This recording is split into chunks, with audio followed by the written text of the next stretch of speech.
My name is Lily Thiboutot. I work for Minneapolis Public Schools Community Education Department, and my role in community ed is a youth and adult programs coordinator. More specifically, that means I have a full-time job working at Sanford Middle School coordinating the after-school program for our 1,000 students. I have felt called to youth work since I first had an experience working with kids. I continue to think it's important because, as cheesy as it sounds, our future is in the hands of today's youth. They're gonna do better by all of us if they feel that people are in their corner as youth. And we have a society that's set up not always to support youth. So I wanna be advocating for youth work to keep the people really in the corner of youth, able to reach them and able to make an impact in their lives as they grow up. So I can't always answer this question without giving a little more background, which is I've worked here at Sanford Middle School for 8 years, and the first half of my time here I was a math teacher.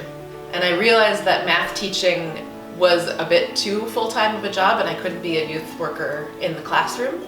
So now that I'm a youth worker full-time in the same building, my favorite thing about my job is getting to support the teachers and staff in this building, having known what it's like to be in the classroom, getting to support them and support kids and having better relationships student to teacher wise, because there is a lot that's broken about our public school system and it's not going to get fixed if relationships aren't invested in. So I really appreciate having a role now where I can support more understanding across the teacher-student divide.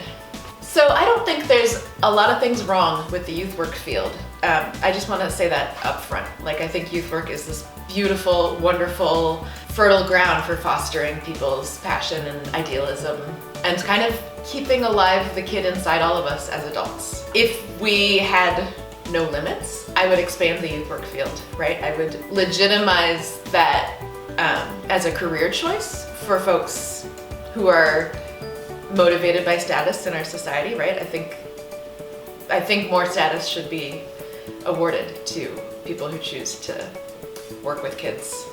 I think it's such a big question that I shy away from answering it a lot, but it deserves an answer. And so I was just moments ago on the phone with my foster daughter's social worker, and I said, hey, I'm gonna get asked this question. How would you answer it? So if you will follow me on this journey for a moment, her answer was first homelessness, right? She's a social worker in child protection. Homelessness is at the root of a lot of the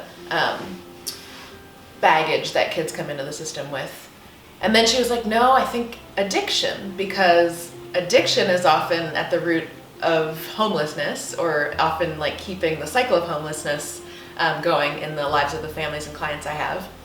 And I said, I agree with both of those things. It's funny because my answer is a little bit more theoretical. I think the biggest barrier is division, or another word for division is lack of connection.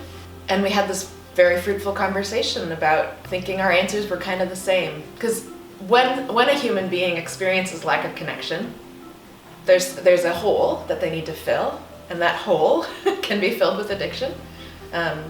Addiction is a mental health issue. I think lack of connection leads to mental health problems. And of course, in this society, we have a long way to come in recognizing and normalizing conversations around mental health, not stigmatizing when somebody says, I have a mental health problem, but really wrapping them in love and support and acceptance, and all of us acknowledging our mental health struggles, because I don't think anybody's immune to them. It's the advice I have to keep giving myself too, because it's hard to follow, but don't do it alone.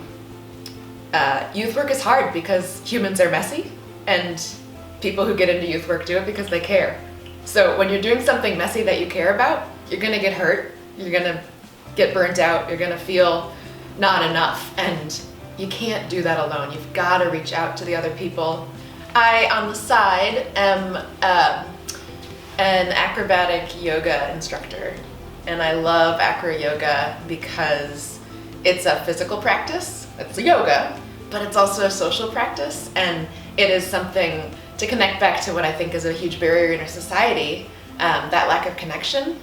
I feel connection when I practice acro yoga because you're putting your life in somebody else's hands. You're trusting somebody to read your nonverbals and communicate with you about their limits as they're literally supporting you and keeping you from falling to the ground.